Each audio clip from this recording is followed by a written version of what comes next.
अब एसिड और बेस किन्हें कहते हैं हम देखेंगे इसकी definition. Acid is the such substance which is dissolving in water give H+ ion, यानी ऐसे सब्सटेंसेस जो कि वाटर में डिसॉल्व करने पर H+ आयन देते हैं उन्हें क्या कहा जाता है, एसिड्स कहा जाता है। ये किसने दिया था डेफिनेशन, आर्हीनियस ने। अकॉर्डिंग टू आर्हीनियस जो H+ आयन देते हैं वाटर सॉल्यूशन में तो उन्हें ही क्या कहा जाता है, एसिड कहा जाता है। और बेसिस किन्हें कहेंगे, base such substances which is give OH- ion in dissolving in water। तो वाटर में डिसॉल्व करने पर OH- आयन देने वाले बेस कहलाते हैं और H+ आयन देने वाले एसिड्स कहलाते हैं। For example hydrochloric acid HCl हमारे पास ये रखा हुआ है। हाइड्रोक्लोरिक एसिड जो होता है ये मिनरल एसिड भी कहलाता है।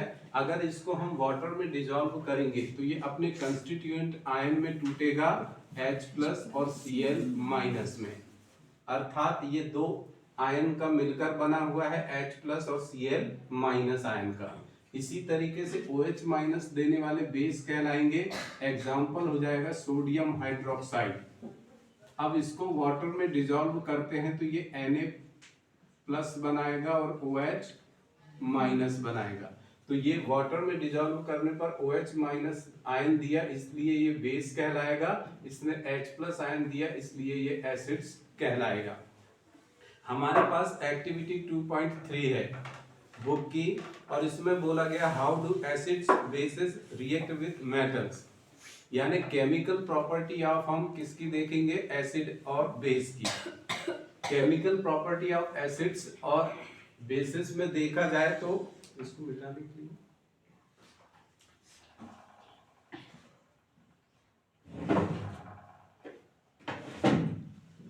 तो chemical property of the acids and base में देखा जाए तो हम देखते हैं मेटल के साथ रिएक्शन, तो इसको बोलेंगे reaction with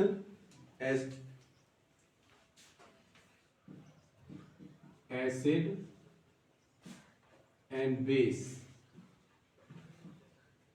react with metal.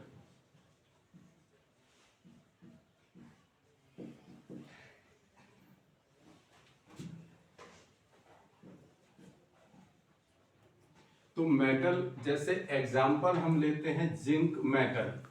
Zinc Zn symbol होता है इसका और इसकी वैलेंसी होती है +2। अगर थोड़ा सा हम हाई लेवल में जाएं तो इसके विषय में जो 2 वैलेंसी होती है वो कैसे होती है अगर देखेंगे तो जिंक का एटॉमिक नंबर कितना होता है, 9th में आप लोगों ने एटॉमिक नंबर पढ़ा होगा। एटॉमिक नंबर बोले तो परमाणु क्रमांक, नाभिक में उपस्थित परमाणु के नाभिक में उपस्थित नंबर ऑफ न्यूट्रॉन और नंबर ऑफ प्रोटॉन, यानी प्रोटॉन और न्यूट्रॉनों की संख्या को ही परमाणु क्रमांक कहा जाता है। सॉरी, प्रोटॉनों की संख्या को परमाणु क्रमांक कहा जाता है और प्रोटॉन और न्यूट्रॉनों की संख्या को परमाणु भार एटॉमिक वेट कहा जाता है। तो यहाँ पर जिंक का होता है 30।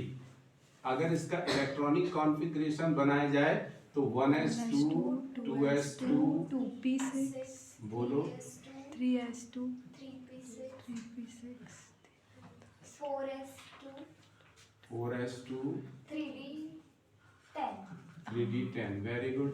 कौन ने बताया, इस बच्चे के लिए ताली बजा दो। यहाँ पर हमको देखना, अब हमको देखना है लास्ट वैलेंसी सेल ऑर्बिटल कौन सी है इसकी, 4s2 और 3d10। तो d ऑर्बिटल में नंबर ऑफ इलेक्ट्रॉन 10 होते हैं, वो पूरा फिलअप है, और s ऑर्बिटल में नंबर ऑफ इलेक्ट्रॉन 2 होते हैं, वो भी फिलअप है। लेकिन हमको यहाँ देखना है 4 नंबर से s भी चालू होगी, 4 नंबर से 4p भी चालू होगी, 4d भी चालू होगी और 4f भी होगी। तो यहाँ पर ये भी शामिल होंगे लेकिन इनमें कोई भी इलेक्ट्रॉन नहीं होगा। जब इनमें कोई भी इलेक्ट्रॉन नहीं होगा, 0 होंगे, s में 2 इलेक्ट्रॉन है ये, तो ये अनपेयर हो जाएगा, एक s में होगा और एक px ऑर्बिटल में होगा। तो जैसे ही अनपेयर होता है तो उस समय उसकी वैलेंसी, उसी को कहते हैं जो नंबर ऑफ अनपेयर इलेक्ट्रॉन होते हैं। तो जितने जिस मेटल या एलिमेंट में नंबर ऑफ अनपेयर इलेक्ट्रॉन होंगे वही उसकी वैलेंसी होती है। तो यहाँ पर नंबर ऑफ अनपेयर इलेक्ट्रॉन 2 होंगे, इसलिए जिंक की वैलेंसी 2 होती है। और प्लस इसलिए होती है क्योंकि ये केवल डोनेट कर सकता है, तो डोनेट करने वाले +2 बनाते हैं और एक्सेप्ट करने वाले माइनस बनाएंगे। तो यहाँ पर जिंक की वैलेंसी कितनी होती है? +2। तो यहाँ पर जिंक की वैलेंसी +2 करने के लिए ये एसिड और बेस से किस प्रकार से रिएक्शन कर रहा है उसको हम देखें। तो एसिड जिंक से रिएक्शन करके, when acid is react with zinc granule then to form zinc chloride and liberate hydrogen gas. कहने का तात्पर्य ये कि जब जिंक धातु अम्लों से अभिक्रिया करती है तो जिंक क्लोराइड लवण बनाती है और हाइड्रोजन गैस को उत्पन्न करती है। तो ये रिएक्शन को हमको प्रैक्टिकली देखना है। तो रिएक्शन क्या होगी यहाँ पर हमारे पास, ये है जिंक मेटल और प्लस, इसकी रिएक्शन कराएंगे एसिड से। तो एसिड यहाँ एग्जांपल हमने क्या लिया, हाइड्रोक्लोरिक एसिड HCl। ये हाइड्रोक्लोरिक एसिड जब इसके साथ रिएक्शन करेगा तो यहाँ से ये निकाल लेगा जिंक क्लोराइड, क्योंकि इसकी +2 वैलेंसी और एक क्लोरीन की -1, तो -1 मिला के हो गया -2 और ये +2, तो ये दोनों मिलकर न्यूट्रल कंपाउंड बनाएंगे ZnCl2 बनाएंगे। और ये दोनों हाइड्रोजन एटम आपस में जुड़कर हाइड्रोजन गैस को लिबरेट करेंगे। तो ये अप एरो जो बता रही है वो हाइड्रोजन गैस निकलने को बता रही है। तो इसका तात्पर्य क्या हुआ कि जब भी एसिड या अम्ल जिंक या धातुओं से अभिक्रिया करेंगे या मेटल से रिएक्शन करेंगे तो उनके मेटल सॉल्ट बनेगा और हाइड्रोजन गैस निकलेगी। इस अभिक्रिया को हमको प्रैक्टिकली हमको बताना है, तो जो हम इसमें अभी देखेंगे। छोटू आप आओ इधर। हमारे पास इसके लिए यहाँ खड़े हो जाओ। हमारे पास हम एपरेटस क्या क्या लगेगा इसके लिए। सबसे पहले ये है कोनिकल फ्लास्क, इसको क्या बोलते हैं, कोनिकल फ्लास्क। इसको कोनिकल फ्लास्क इसलिए बोलते हैं क्योंकि इसकी जो शेप है किसके जैसी होती है, कोन्स के जैसी होती है, इसलिए इसको कोनिकल फ्लास्क कहा जाता है। दूसरा होगा ये है बीकर। अब बीकर को बीकर इसलिए बोलते हैं, बीक का मतलब होता है चोंच, तो इसकी क्या होती है, ये चोंच होती है, इसलिए इसको बीकर कहते हैं, ये लगेगा। अब दूसरा हमारे पास है ये हाइड्रोक्लोरिक एसिड। ध्यान देना, जब ऐसी चीजों का उपयोग लेबोरेटरी में आप लोग करते हैं तो बड़ी सावधानी बरतनी पड़ती है, क्योंकि ये ऐसी चीजें, एसिड बोले तो तेजाब, और तेजाब बोले तो जो अगर हाथ पैर में गिर गया, कपड़े में गिर गया, कोई दुर्घटना हो गई तो उससे आपका जो है मसल्स या चमड़ी वो है जल सकती है। अब मैं एक जानकारी और आपको दूंगा, थोड़ी देर बैठ जाओ, फिर आपको ये करना है, मैं बताते जाऊंगा। तो उसके लिए हमको थोड़ी सी जानकारी ले लेना है लैब के संबंध में, लेबोरेटरी के संबंध में। तो एसिड लैब में होते हैं तो 3 एसिड मेन होते हैं। कौन कौन से होते हैं, एक HCl होता है, एक H2SO4 होता है और एक HNO3 होता है। जब तक लेबोरेटरी में ये तीनों नहीं होंगे तो वो लेबोरेटरी अधूरी होगी। तो यहाँ पर सबसे पहले हाइड्रोक्लोरिक एसिड, सल्फ्यूरिक एसिड और नाइट्रिक एसिड, तीनों कौन है, एक है हाइड्रोक्लोरिक एसिड, सल्फ्यूरिक एसिड और तीसरा है नाइट्रिक एसिड। इसमें किंग ऑफ एसिड जो कहलाता है, अम्लों का राजा, वो कौन है, सल्फ्यूरिक एसिड। एक होता है अम्लों का राजा और एक होता है अम्लराज। अम्लों का राजा बोले तो किंग ऑफ एसिड और अम्लराज बोले तो एक्वारेजिया। एक्वारेजिया का यूज किया जाता है जो उत्कृष्ट धातुएं होती है, जैसे प्लेटिनम, सोना, चांदी, ये उत्कृष्ट धातुएं, नोबल मेटल होती है। इनका टेस्ट करने के लिए, ये असली है कि नकली है उसका पता लगाने के लिए किसका उपयोग करते हैं, एक्वारेजिया यानी अम्लराज का उपयोग करते हैं। सोनार जो है असली और नकली सोना का पहचान कैसे करता है, उसी एक्वारेजिया के द्वारा करता है।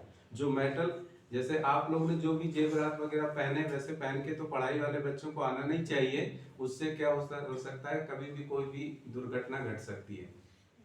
नाक कान में पहन के कोई कान काट सकता है, ठीक है ना, ये थोड़ी सावधानी बरतना किस, ठीक है। तो हमको देखना, जैसे अम्लराज का फार्मूला होता है इसका 3 part of the hydrochloric acid और 1 पार्ट ऑफ द HNO3, ये मिक्सचर कहलाता है एक्वा रेजिया। एक्वा रेजिया बोले तो अम्लराज, क्या होगा ये, अम्लराज। अम्लराज अलग है, अम्लों का राजा अलग है, ये याद रखना, ठीक है। अम्लों का राजा यानी king of acid sulphuric acid, और दूसरा है अम्लराज बोले तो एक्वा रेजिया। अब ये जो 3 पार्ट HCl और 1 part of the nitric acid HNO3, तो इसका जो मिक्सचर है वो एक्वा रेजिया है। ये क्या करता है, उन धातुओं को घोलने की क्षमता रखता है जिन्हें उत्कृष्ट धातुएं कहते हैं, जैसे प्लेटिनम, सोना, चांदी, इनको घोलकर क्या करता है, क्योंकि इनकी अभिक्रिया से, आपस में अभिक्रिया से क्लोराइड आयन उत्पन्न होते हैं, तो वो क्लोराइड आयन धातु मेटल बना लेते हैं, वहां धातु सॉल्ट बना लेते हैं, जिसके कारण वो घुल जाती है। तो इसके घुल जाने से पहचान हो जाती है कि वो असली है, अगर वो नहीं घुली तो इसका मतलब वो नकली है। तो इस तरीके से असली नकली का पहचान किया जाता है। आपको मैं एक जानकारी और दे दूं, कभी कभी क्या होता है, मोहल्ले पड़ोस में कोई ऐसा व्यक्ति आता है जो बोलता है कि अपने जेवरात को साफ करा लो, गंदे हो गए हैं उसको साफ करा लो। ऐसे लोगों से सावधान रहना, साफ कर देगा वो, पूरा साफ कर देगा, साफ करा लो बोले तो पूरा ही साफ कर देगा। इसमें होता क्या है, क्या है ये, क्या होता है, ये जो मिक्सचर है एक्वा रेजिया, ये क्या करता है, सोना को घोलने की क्षमता रखता है। तो जब वो टेस्ट साफ करेगा तो क्या करेगा, बार बार उस सॉल्यूशन में डुबोएगा आपके जेवर को, जेवरात को। तो वो जब उसको डुबोएगा तो वो जो है सोना वो लगातार घुलते चला जाएगा, वो साफ तो होगा लेकिन उसमें से सोना घुल घुल कर किस में चला गया, एक्वा रेजिया के सॉल्यूशन में। आपको भी नहीं पता चला कुछ कि क्या हुआ, आप तो बोले हमारे जेवरात साफ हो गए, बहुत अच्छा काम किया, और उसको 50 रुपए टिप दोगे आप। पैसे उसके मेहनताना तो वो ले गया, और ऊपर से आप खुश होके उसको 50 रुपए और दिए, तो उसका तो वो भी मिला और प्लस सोना भी मिल गया उसको। तो जो घुला हुआ है एक्वा रेजिया में, उसको एक डिब्बे में भर के वो ले जा लेगा और ले जाकर उसका मेटल एक्सट्रैक्शन करेगा।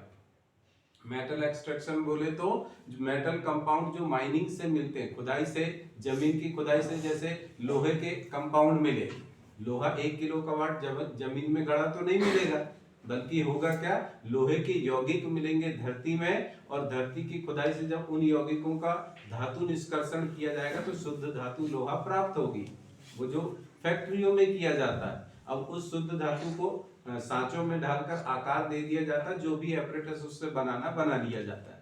तो इसी प्रकार से सोने का भी मेटल एक्सट्रैक्शन होगा लैब में जाके, तो उसमें शुद्ध सोने को अलग कर लिया जाएगा। तो इस प्रकार मान लो आपका जो भी जेवरात था वो 25 ग्राम का था और उसने 10 ग्राम निकाल के ले गया, तो ऐसा एक घर से अगर उसने किया और ऐसे 10 घर से और कर लिया तो कितना हो गया, 100 ग्राम सोना हो गया। और 100 ग्राम सोना बोले तो बहुत ज्यादा कीमत होती है उसकी, है ना। तो इस प्रकार से जरा ऐसे लोगों से बचना। आप लोग वैज्ञानिक युग में जी रहे हैं, तो वैज्ञानिक युग में वैज्ञानिक तरीके से लूटा भी जाता है और उससे बचा भी जाता है। ये दोनों पहलू होते हैं, एक विनाशात्मक और एक निर्माणात्मक, दोनों पहलू होते हैं साइंस के, इसलिए अपनी बुद्धि का इस्तेमाल करके करना। अब हम देख रहे हैं जो एक्टिविटी हमें करना है, उस एक्टिविटी में क्या है, जिंक मेटल हाइड्रोक्लोरिक एसिड के साथ रिएक्शन करके हाइड्रोजन गैस लिबरेट करती है। अब ये हाइड्रोजन गैस कैसे पहचानेंगे कि ये हाइड्रोजन ही है। अब इसको पहचानने के लिए हम क्या करेंगे, हाइड्रोजन को पहचानने के लिए हम ये करेंगे, एक तो ये देख सकते हैं कि जब ये निकल रही होती है तो इसका कलर ग्रीन होता है, किस रंग की होती है? ये हरे कलर की होती है। और अगर पहचानना है हाइड्रोजन की बात, तो हाइड्रोजन स्वयं जलती है। हाइड्रोजन क्या होती है? स्वयं जल, मतलब हाइड्रोजन जलती है, यानी ये act as a fuel, fuel के जैसा काम करती। जब ये हाइड्रोजन जलती है तो इसके लिए क्या करेंगे, हमारे पास जो एपरेटस है उस एपरेटस में टेस्ट ट्यूब को किसमें फंसा देंगे? टेस्ट ट्यूब स्टैंड में। ये है टेस्ट ट्यूब स्टैंड, ये पूरा, और इसमें हमने क्या फंसा दिया? टेस्ट ट्यूब फंसा दिया। तो हम यहाँ क्या लेंगे? कोनिकल फ्लास्क लेंगे इसकी जगह, ठीक है। और यहाँ पर इसको फिट करें, और फिट करने के बाद इसमें हमने क्या डाले? जिंक मेटल के दाने डाल दिए। अब ये जिंक मेटल, ये टुकड़े रखे हुए हैं इसके, मैं आपको दिखाता हूँ ये कैसे होते हैं। आओ इधर आओ, इसमें से जिंक मेटल निकालो, मतलब हाथ में ले लो, कोई कुछ नहीं है। ये आप इधर दिखा दो, मैं और दिखा देता हूँ। नहीं, ऐसे ऊपर से दिखा दो।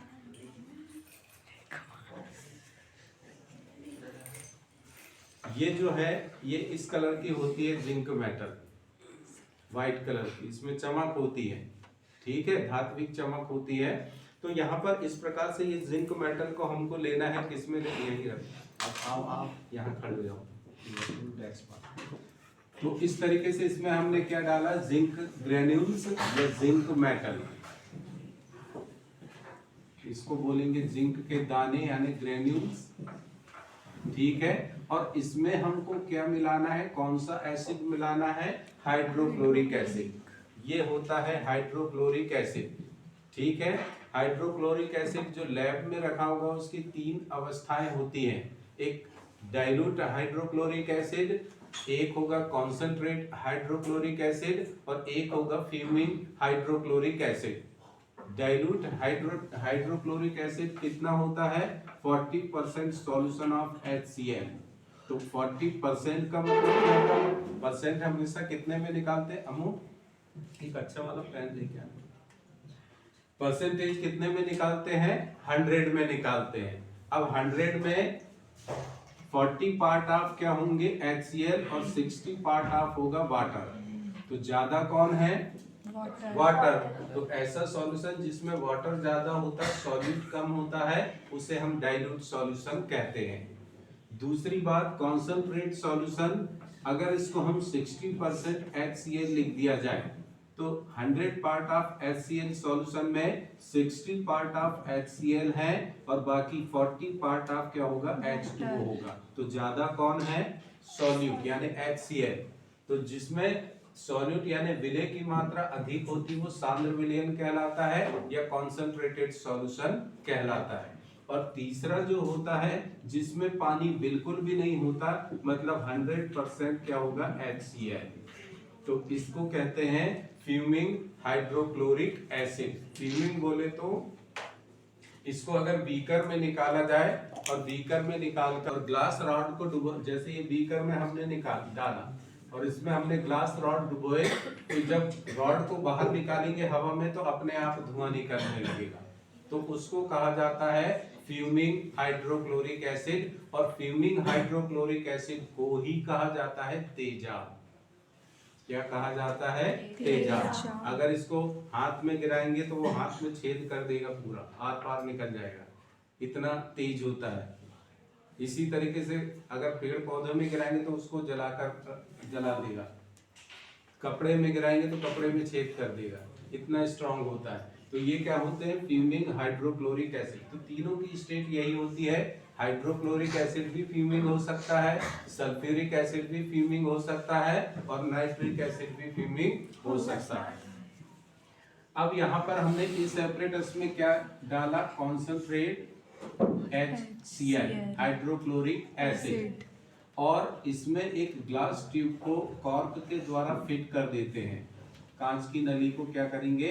कॉर्क लगाकर यहाँ पर फिक्स कर देंगे, और इस नली को साबुन के घोल में डुबोएंगे। किसमें डुबोते हैं? साबुन के घोल में, यानी सोप सॉल्यूशन में इसको डुबोते हैं। क्यों डुबोते हैं? क्योंकि यहाँ से जो गैस लिबरेट होगी हाइड्रोजन, वो गैस जाएगी किसमें? सोप सॉल्यूशन में। किसमें जाएगी? सोप सॉल्यूशन में। और सोप सॉल्यूशन में जब जाएगी तो ये गैस बाहर निकलेगी सॉल्यूशन से, तो उसके छोटे छोटे बबल्स बनेंगे, गुब्बारे बनेंगे। तो वो गुब्बारे जब यहाँ पर बनते हैं और इन गुब्बारों के पास जलती हुई मोमबत्ती लाया जाता है तो ये फूटते हैं। इनके फूटने से चिट चिट की आवाज आती है। ये चिट चिट की आवाज आना ही इस बात की पुष्टि करती है या कंफर्मेशन करती है कि ये हाइड्रोजन गैस है। क्यों? क्योंकि हाइड्रोजन गैस इस बबल्स के अंदर भरी हुई है। जब वो फूटता है तो हाइड्रोजन गैस जलती है, तो इसके जलने के कारण ही क्या होता है? वो चिट चिट की आवाज आती है। अब यहाँ पर एक प्रश्न, बड़ा मजेदार प्रश्न मेरे को याद आया, आप लोग से पूछने की इच्छा हो रही है या बताने की इच्छा हो रही है। वाटर का फॉर्मूला क्या होता है? वो सबसे पीछे वाला बताएगा। पानी का सूत्र क्या है? बचपन से पानी पीते आ रहा है, उसका फार्मूला नहीं मालूम? किसको मालूम? Sir H2O। केमिकल नेम क्या होगा उसका? Aqua. Aqua. Aqua. Chemical name क्या होगा? वाटर का फॉर्मूला है H2O। केमिकल नेम एक्वा नहीं होगा इसका। बताओ क्या होगा? जब भी ऑक्सीजन से कोई रिएक्शन करता है एलिमेंट, तो उनके ऑक्साइड बनाता है। तो यहाँ पे इसका ऑक्साइड बनेगा हाइड्रोजन का, तो नाम क्या बनेगा इसका? Hydrogen oxide. पानी का केमिकल नेम क्या है? Hydrogen oxide. तुम लोग तो ऐसे, मैं कुछ पूछता हूँ तो ऐसे चुपचाप बैठ जाते जैसे कोई मैं बहुत बड़ी बात पूछ रहा हूँ। और कुछ बच्चों को मालूम नहीं होता, वो तो बताने की हिम्मत नहीं होती उन लोग। ऐसा नहीं है, ऐसा नहीं करना। मालूम है तो बिल्कुल बता दिए, गलत भी है मालूम है तो खड़े होके बोल दिए। ये इससे आदत, जब तक गलती करोगे नहीं तो सही की ओर जाओगे नहीं। गलती करना पहली स्टेप होती है आगे बढ़ने की। गलती उसी से होगी जो आगे बढ़ने के लिए काम करेगा। जो वहीं उदासीन बैठा रहेगा, न्यूट्रल बैठा रहेगा, उससे क्या गलती होगी? कुछ नहीं। लैब गंदी होगी तब पता चलेगा कि उसमें प्रैक्टिकल हुए। साफ सुथरी लैब है इसका मतलब वो केवल प्रदर्शन के लिए। समझ गए ना? तो इस तरीके से इसका केमिकल नेम क्या है? Hydrogen oxide. अब इस हाइड्रोजन ऑक्साइड में एक प्रश्न मैं पूछ रहा हूं, इसमें दोनों एलिमेंट है, हाइड्रोजन और ऑक्सीजन। हाइड्रोजन की अभी प्रॉपर्टी मैंने बताया कि ये सेल्फ बर्निंग होती है, यानी जलने वाली होती है। और ऑक्सीजन की उपस्थिति में कोई भी पदार्थ जलता है, यानी हाइड्रोजन जलने वाली है और ऑक्सीजन जलाने वाली है। तो पानी में जलने वाला भी शामिल है, जलाने वाला भी शामिल। तो पानी आग क्यों बुझाता है? क्योंकि इसमें हाइड्रोजन 2 हाइड्रोजन। बोलो। सर वो दोनों जलने और जलाने वाले तो मिलके वो बुझा देते हैं। ये जलने वाला है और ये जलाने वाला है, तो पानी में जलने वाला भी शामिल और जलाने वाला भी शामिल। तो फिर पानी आग क्यों बुझाता है? उसको तो इतना तेज जलना चाहिए पेट्रोल जैसे। सर वो जो 11th वाले कौन कौन है इसमें? है क्या कोई एक आदमी? कोई भी नहीं। 12th वाले 1 2 आशा, बताओ आप लोग बताओ ना। कह रहे लोग तो अभी पहुंचे नहीं 10th वाले उसमें। इसका सीधा आंसर ये है कि हाइड्रोजन का जलने का जो प्रॉपर्टी होती है और ऑक्सीजन की जलाने की जो प्रॉपर्टी होती है, ये किस फॉर्म में होती है? मॉलिक्यूल फॉर्म में होती है या एटम फॉर्म में होती है। लेकिन जब एटम आपस में कंबाइन होकर कंपाउंड बना लेते हैं तो एटम के प्रॉपर्टी कंपाउंड से बिल्कुल डिफरेंट हो जाती है। मतलब हाइड्रोजन और ऑक्सीजन का जलने जलाने का गुण तब होगा जब ये परमाणविक अवस्था में होंगे। लेकिन जब परमाणविक अवस्था से आपस में मिलकर यौगिक में बदल जाते हैं तो अपने गुणों को खो देते हैं। इसीलिए पानी आग बुझाता है। ये इस अवस्था में रहेंगे तभी ये जलने और जलाने का गुण होगा, मतलब ये H2 और O2 रूप में होंगे तभी ये जलने और जलाने का गुण रखेंगे। लेकिन जब ये आपस में जुड़कर कंपाउंड यानी यौगिक बना लेते हैं तो अपने गुणों को खो देते हैं, इसलिए पानी आग बुझाता है। चलिए अब आते हैं अपने, अब शुरुआत करें प्रैक्टिकल। चलो, तो सबसे पहले हम क्या करेंगे, इस बीकर में ये जिंक के टुकड़े डालेंगे। नहीं दिख रहा है एक्सपेरिमेंट फोन, ये बीच इसको खसका बेटा यहाँ तो भी नहीं दिखेगा, उसको नीचे करना है। यहाँ नहीं, अम्मू इसको जरा इधर लाओ जरा, नहीं आ रहा है, देख लेंगे। इस कोनिकल फ्लास्क में क्या करते हैं, ये जिंक के दाने पहले नहीं डालते, हम ले लेते हैं क्या, हाइड्रोक्लोरिक एसिड HCl। ध्यान रखना जब कोई भी प्रैक्टिकल करते हो तो और उनका यूज करते हो तो अपने चेहरे या मुंह से दूर रखना है कोई भी चीज, क्योंकि ये केमिकल बहुत वो होते हैं, है ना। या इसको हम सिंपल पहले क्या करें, जिंक मेटल को इसमें डाल दिया, ठीक है। ये जिंक मेटल को डाला और उसमें क्या मिलाएंगे हम, हाइड्रोक्लोरिक एसिड। तो हाइड्रोक्लोरिक एसिड जैसे ही इसमें मिलाया जाएगा वैसे इसमें क्या निकल रही है, गैस निकल रही है। तो ये गैस ही कौन सी गैस है, ये हाइड्रोजन गैस। इसकी पहचान यदि करना है तो इसके हम ये वाला एपरेटस और इसमें जोड़ के बना सकते हैं। इसमें कार्क के द्वारा क्या करेंगे, ग्लास ट्यूब लगाएंगे, वो ग्लास ट्यूब को सोप सॉल्यूशन में डुबो देंगे। जब ये गैस यहाँ से लिबरेट होगी तो ये गैस वहाँ सोप सॉल्यूशन में जाकर क्या बनाएगी, बबल्स बनाएगी।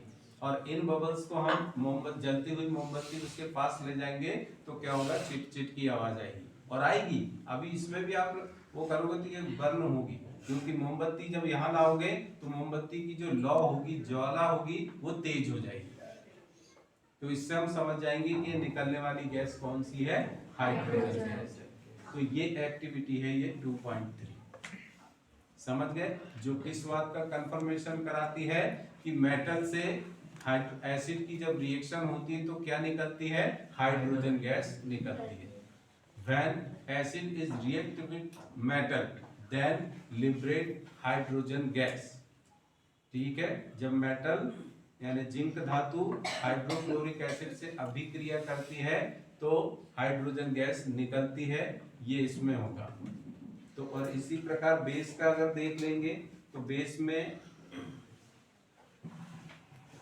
जैसे बेस का हमने देख, अब आप लोग को करना होगा, एक दो बच्चे उसको करवा सकते हैं, आपको करना है उनको करके बता देना।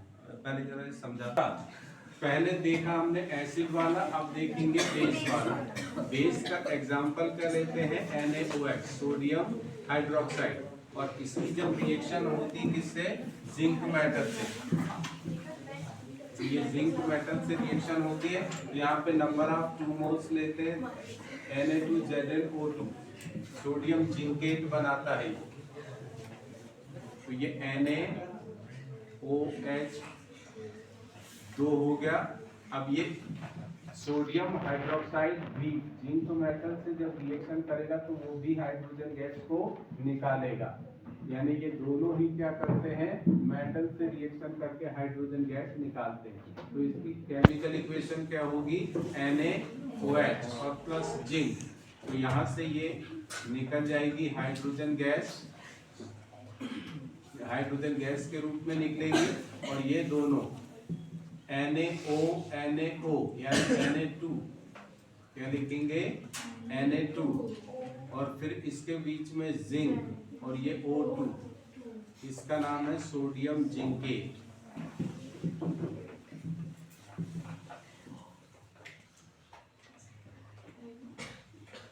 Sodium zincate. तो इस तरीके से हमारा आंसर अब क्या होगा कि when acid and base react with metal then hydrogen gas are liberated। तो ये केमिकल प्रॉपर्टी एसिड और बेस की होगी मेटल के साथ। तो दोनों ही एसिड जब मेटल से रिएक्शन करता है तो भी हाइड्रोजन गैस निकलती है, और बेस भी जब जिंक यानी मेटल से रिएक्शन करता है तब भी हाइड्रोजन गैस निकलती है। यही हमको प्रूव करना था। आप लोग को समझ में आया? कितने लोगों को समझ में आया? कितने लोग? एसिड और base react with matter then hydrogen gas are liberated. बस इतना सा बताना। यानी जब अम्ल और क्षार धातुओं से अभिक्रिया करते हैं तो हाइड्रोजन गैस को उत्पन्न करते हैं। ये हमको सिद्ध करके बताना है प्रैक्टिकली। सर जैसे एसिड कोई रॉक सब्सटेंस के साथ फॉर्म होगा तो कोई रिएक्शन होगी? फिर से बोलो। कोई एसिड रॉक सब्सटेंस के साथ फॉर्म होगा तो कोई रिएक्शन, सब्सटेंस के साथ फॉर्म होगा तो कोई रिएक्शन होगी? होगी ना, क्यों नहीं होगी? क्या रिएक्शन होगी? जैसे एग्जांपल आप यहाँ लिख के बताओ, आप क्या पूछ रहे हो? सर रॉक सॉल्ट होता है NaCl। अब NaCl जो है सोडियम क्लोराइड यानी सॉल्ट है। सॉल्ट कब बनता है? जब एसिड और बेस रिएक्शन करते हैं तब सॉल्ट बनता है। ये कैसे बना होगा? Na+ और Cl-। तो ये HCl से मिला है और ये NaOH से मिला है। ठीक है, तो NaCl से ये मिला है, NaOH से जब ये NaCl मिला है तो इसकी रिएक्शन आप बोल रहे हो एसिड से कराना है ना? तो ये एसिड से तो रिएक्शन नहीं करेगा, क्योंकि ये जो है इसमें कर सकता है।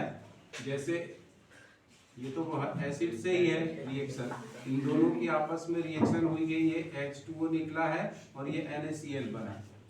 तो ये जो सॉल्ट है ये एसिड से रिएक्शन नहीं करेगा, क्योंकि वो पहले ही बन चुका है वो एसिड। ठीक है, और पूछो क्या पूछना है?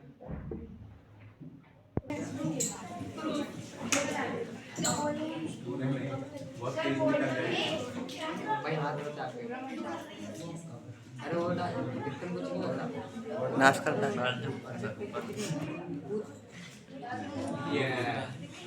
ये जो निकल रही है ये गैस कौन सी है? हाइड्रोजन। समझ गए? एक व्यक्ति और अब एक लड़कियों में ये और ये चलो आप दोनों हमको क्या करना है? हमारा प्रैक्टिकल का उद्देश्य क्या है? सर हमको एसिड और बेस को रिएक्ट करना, एसिड और बेस को मेटल के साथ रिएक्शन कराना। तो उसमें क्या होता है? हाइड्रोजन गैस लिबरेट होता है। अब उसको बताना है। अब इसको एक काम करो, इसको बाहर से निकलने दो, उसको ये बाहर साफ करके ला। लास्ट में लेंगे और ये जो HCl लिक्विड है ऐड करेंगे क्या? हाइड्रोक्लोरिक। तो उससे क्या होगा? सर जब ये दोनों रिएक्ट करेंगे एक दूसरे के साथ तो फिर उसमें हाइड्रोजन गैस। वही हमको दिखाना है। चलो उसको सबसे पहले हम क्या लेंगे? ये जिंक के जिंक ग्रेनुल। ठीक, अब उसमें एडिट क्या करना है? ना उसको क्या डालना? जितना ज़्यादा लोगे उतनी तेज देर तक गैस निकलेगी। अरे नहीं, यहाँ बंद सर हम इसमें हाइड्रोक्लोरिक एसिड डालें। बिल्कुल, वेरी गुड।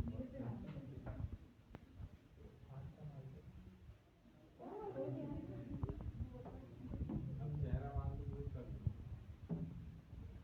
ये जो गैस निकल रही है वो कौन सी है? दूर रहना।